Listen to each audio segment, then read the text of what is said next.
కాంగ్రెస్ ప్రభుత్వం రైతు భరోసా పడ్డపై హర్షం వ్యక్తం చేస్తూ సీఎం రేవంత్ రెడ్డి ప్రభుత్వ whip Dornakal MLA doctor Ramachandra Nayak చిత్రపటాలకు చిన్నగూటూరు మండలం కేంద్రంలో కాంగ్రెస్ నాయకులు పాలాభిషేకాన్ని చేశారు.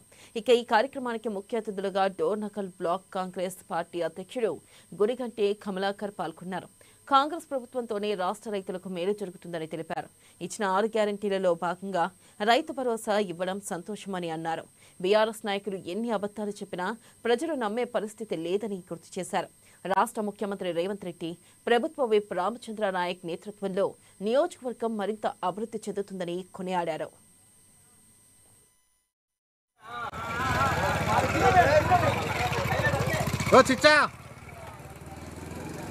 మా కాంగ్రెస్ ప్రభుత్వం ఏదైతే హామీలు ఇచ్చిందో ప్రతి హామీని నెరవేర్చడంలో ముందు భాగంలో ఉంటుందని చెప్పి తెలియజేస్తా ఉన్నాం.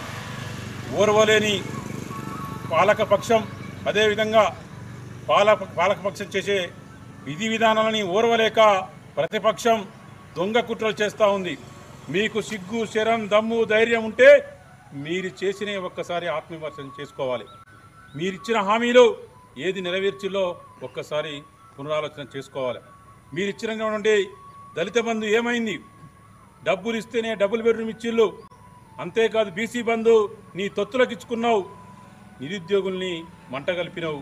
ఏ ఒక్కరికి కూడా ఉద్యోగాన్ని కల్పించలేదు. రేషన్ 10 సంవత్సరాలలో ఒక్క రేషన్ కడిగినటువంటి దౌర్భాగ్యులు మీరు మమ్మల్ని విమర్శించే నైతిక హక్కు లేదని చెప్పేసి తెలియజేస్తూ, అంతేకాదు మా ప్రభుత్వం ప్రజాప్రభుత్వం, ప్రజల కోసం ఏర్పడిన ప్రభుత్వం. ప్రతి వ్యక్తికి ఏదో విధంగా లబ్ధి చేసే విధంగా చేస్తాం.